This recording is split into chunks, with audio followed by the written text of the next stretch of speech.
in. Are you sleepy? No. Well, here's a bedtime story. Well, do you believe in dragons? Well, I do, and here's why. Okay, let's start the bedtime story. Years ago when I was at school, when a boy brought a box in for show and tell, and Logan said, "Here's an egg I found on the holidays.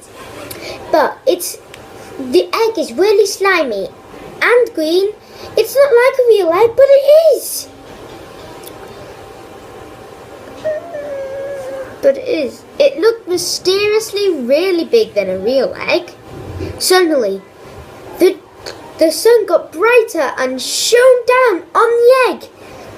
And then all the class heard, tap, tap, tap. Everybody jump on the tables.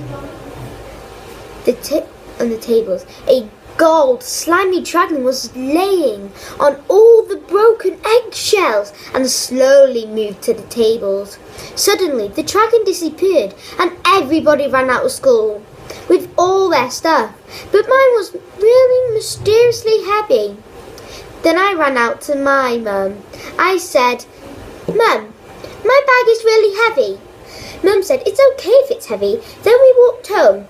But when I got home, I opened my bag and there it was, the dragon. I jumped on my bed. The dragon looked hungry, so I got some milk from downstairs. And the dragon drank some of the milk and ate the carton. I thought I could keep it from a secret from everybody. Roar, roar, roar! And then I took it out my bag and it stopped roaring. And it slipped out my arms and fell on my bed. I helped it grow. How I helped it grow? I was feeding it sherbet, but first I got an apple. But the dragon put it on fire like it was saying no. It grew every night. I got it to copy me. It was saying it in a really funny voice. And then it took me a week to get the dragon to talk like we do.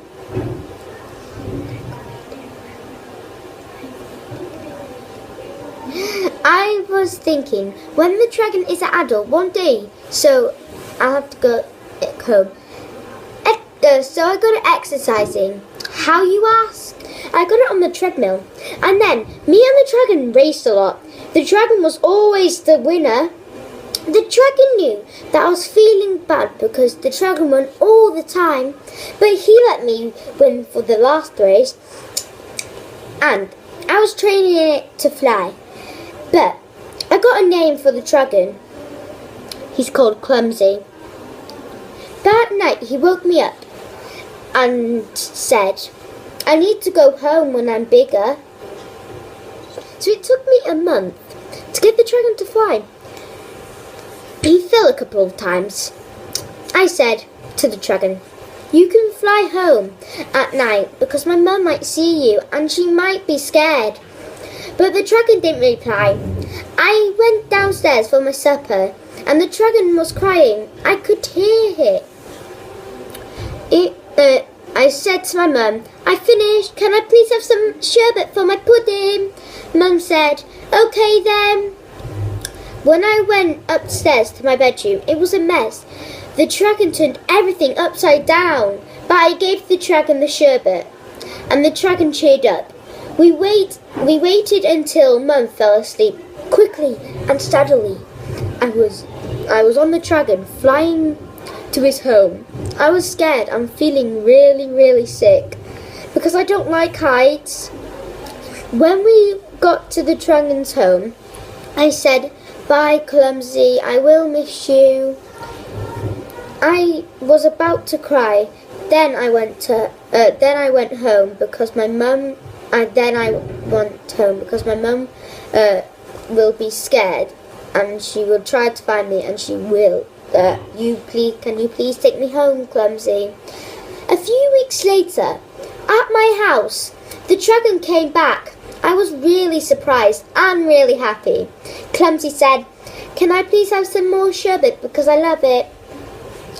I said, "Yes, you can, Clumsy, because I have a full box of it." The dragon nodded, so I gave him the box and then I went downstairs and I went to say to my mum, "Can I go to my friend's house for the day?" Mum said, "Yes, you can. Bye." I go to the backyard and jumped on his back and off we went. I was in the sky, but this time I didn't feel scared. So I was smiling at Clumsy.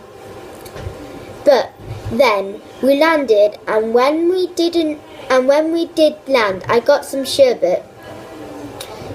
When all the family went on a walk. They all went on a walk, so did Clumsy. It took an hour, but when they came back, I was asleep on the floor. The dragons moved me into the cave, and then I woke up, and this time I didn't leave. I became a dragon whisperer, and we lived happy ever after.